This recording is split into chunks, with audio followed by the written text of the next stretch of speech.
Kapag wala ka namang galit sa tao, pare, hindi naman lahat ng sabihin niya is against ka kahit hindi mo siya gusto talaga, pare. Halimbawa, to si Chester, hindi natin gusto kung paano niya i-deliver yung mga motivational speaks niya, pare, mga motivational talk niya. Pero hindi every time na magsasalita siya, mali siya.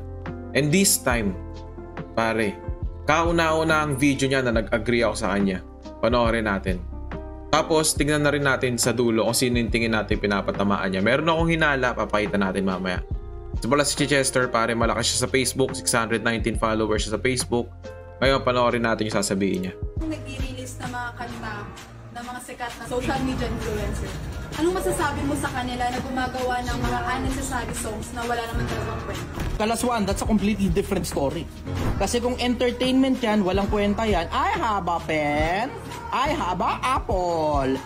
Oh, apple pen. Diba? Okay lang siguro. Kahit hindi maganda yung pagkaka-deliver niya dito, awkward pakinggan, pare. Maganda yung sasabihin niya dito.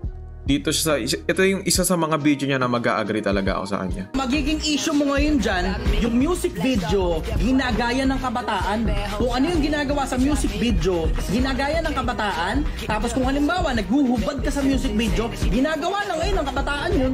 Ang trouble mo dyan, putang ina, yung sakit ng ulo natin na ang kabataan ngayon na bobobo dahil dyan sa mga ginagawang walang kakwenta-kwentang kanta, isabay mo pa yung kagaguhan ng mga puki ng inang walang magawa na gumagawa ng mga music video na inilalabas yung mga katawan nila sa social media.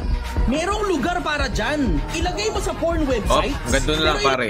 Ngayon, titignan natin. Meron akong isang tao na nasa isip na possible niyang pinapatamaan. Madaling isipin ka agad na siya yun.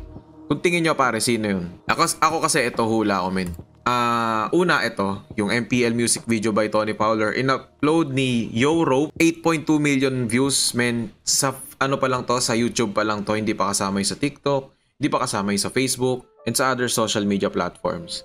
Meron ding isa pa, yung Tony Fowler x Fresh Breed, yung Eminem. Ito yung mga tingin ko na possible na sinasabi ni Chester, pare, dito sa video niya na to. Ang gusto niya kasing sabihin, hindi maganda yung paggawa ng mga ganong content, pare. Kapag, alam mo yun, kapag malaswa, ang tingin niya daw, ilagay niya na lang daw sa parang sa porn site. Pakinggan natin, tapusin natin yung video. Ilalagay mo dun sa putang, ilalagay mo sa TikTok, ilalagay mo sa Facebook, na alam mong putang ina makakakita niya kabataan, na kinakalog-kalog mo yung suso mo.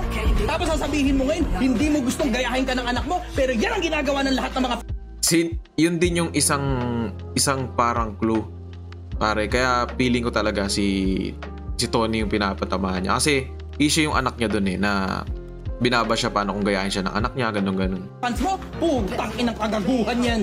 Anong ginagawa mo sa mga Pilipino? Anong ginagawa mo sa mga kabataan? Ilagay mo sa porn yan, ilagay mo sa lugar yung music video mo. Kung gusto mong gumawa ng ganyang kagaguhan, ilagay mo sa porn website. Feeling ko lang na si Tony talaga yung pinapatamaan niya, pare. Ewan ko lang kung sino tingin niyo, pero yun talaga yung tingin ko, pare. Hindi ko sigurado sinasabi na siya yon, pero wild guess lang, pare, wild guess lang. Hindi ko sinasabing siya yung talagang tinutukoy ni Chester, pare. Hindi ko rin dinedeclare sa sarili ko na si Tony yun. Pero mataas yung chance. Mainit sa dance floor, pare. Mainit sa dance floor. So yun lang, maraming salamat sa mga nanood. Maraming salamat sa mga magko-comment. Kung may gusto kayong comment nyo sa ilalim. Thank you so much, pala.